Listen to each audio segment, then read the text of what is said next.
Hello y'all, I'm going to talk about the dumbbell bench press as my free weight exercise. So I got 5 coaching cues for proper form. The first would be to have 5 points of contact. 2 of them would be on the floor with your feet, creating a stable base throughout the entire movement. Then you have your glutes, your upper back and shoulders, and the final one is your head. So before the movement starts, we want to tell the athlete to engage their core in order to maintain a neutral spine, and this will help with avoiding excessive arching. And before the movements actually start, you want to tell the athlete to move with control both during the concentric and eccentric parts of the movement in order to prevent using momentum. So we want to tell the athlete to lower the dumbbells under control just outside of the chest and aligning them with their nipple. And then we want them to hold the dumbbells at chest level and pressing them upright to get into a straight arm position. And then 3 common mistakes that can happen or usually do happen are the elbows flare out too much during the exercise. So as you can see, my elbows are in front of the shoulder. So then you would cue the athlete to have their elbows at 45-degree angle in order to avoid excessive stress on the shoulder. Then overarching too much. So what you can cue is you can typically see, you can tell the athlete to put their belly button up and in. That'll get them to get a posterior pelvic tilt.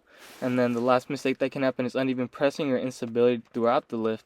And you can tell the athlete to slow down and focus more on controlling the weight or decrease the load. So then here you have a regression, which would be a push-up.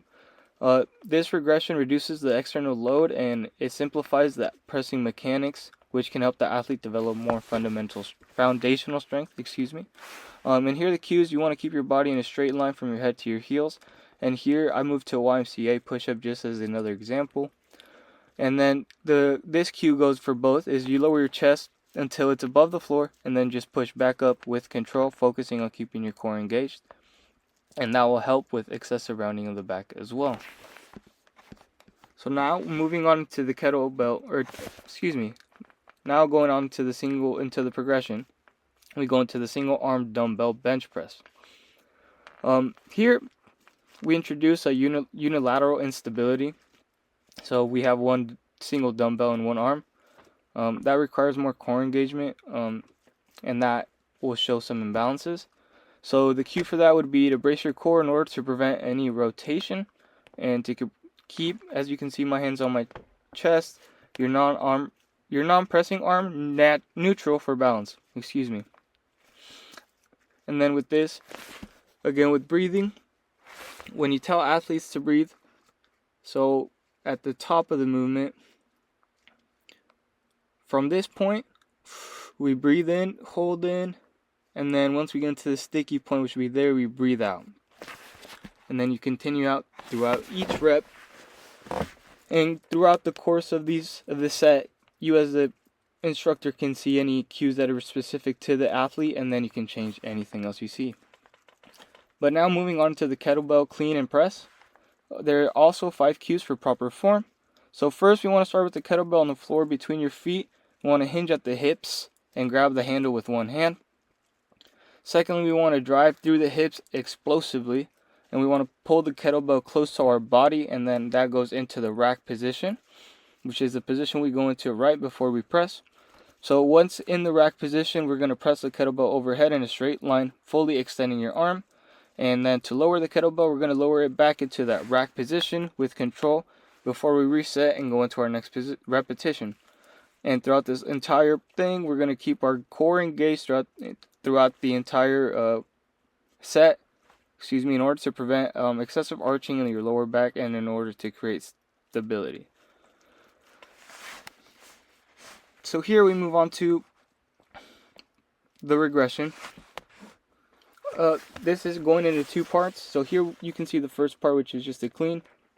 Then we go on to a press. But we can break the movement up into 2 different parts, and whatever the athlete struggles with the most is the one you can focus on.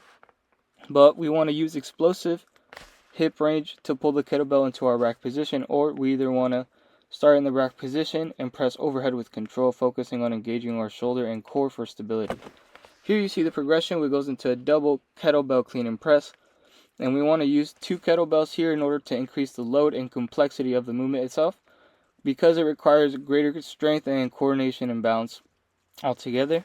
So the cues for this would be to grip one kettlebell in each hand, and we want to clean the kettlebell simultaneously into that rack position, then press them overhead evenly. And throughout this whole thing, we want to ensure that the kettlebells stay close to your body during the clean in order to maintain balance throughout the whole press. And 3 common mistakes that you can see and then corrections. The first being there's too much swinging into the kettlebell or goes too far out during the clean. So the cue to fix that would be to focus on driving through the hips and keeping the kettlebells close to the body, like zipping up a jacket.